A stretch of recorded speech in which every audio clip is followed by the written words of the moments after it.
no way to access Okurigira hal Dr. Paul Nsiyareta mukuru w'irwara rya Cihi nagira ngo Omushwaija nirwo guri kucerayo kunyangara z'abantu omugombora ya Cihi hamwe n'ebyange bijehingurize. Omushwaija gw'ensiri rimwenye mu kishwekeki wenu washanga wina abana igana waza kukebera nubasa kushanga abana 22 Omushwaija 20 ku 52 Omushwaija gw'ensiri.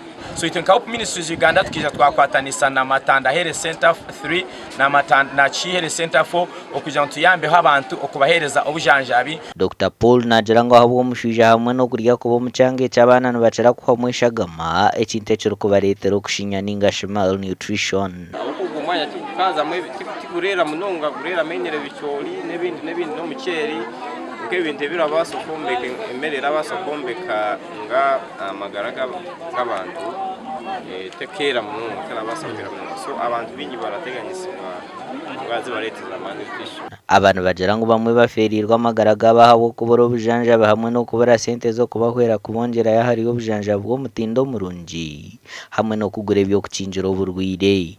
Bakureba toyine kasete bakakohereza mu cyo koze kintu kiwa ikaye toyine umubazo korwe na kitunga tuzamagwariro nibazi tutajibona eza ningo mu mshonga yo mbera yo bworo utebasa ozaharuguru tubazi natwe tutarukubasa kumara shango tajya doze hicire chikuletero kutachira Omushwaija tokuno twagwara no itoka twagira hari matano barakugira ngo basi orazosibaho direnge bakuje ngokoze kugura toyine kasente toyine ki ushogaruka no kubwire bwawe unyamena ntabwo kandi nyongwire haniya ekijemeseriza ba Hope Ministries zo kwatanisa na government kureta obuhereza hihi n'abantu okugira ngo kibahwere okucendeza haburwire. So many of them are coming and they're very sick and they don't have the money to go to hospitals that are far away.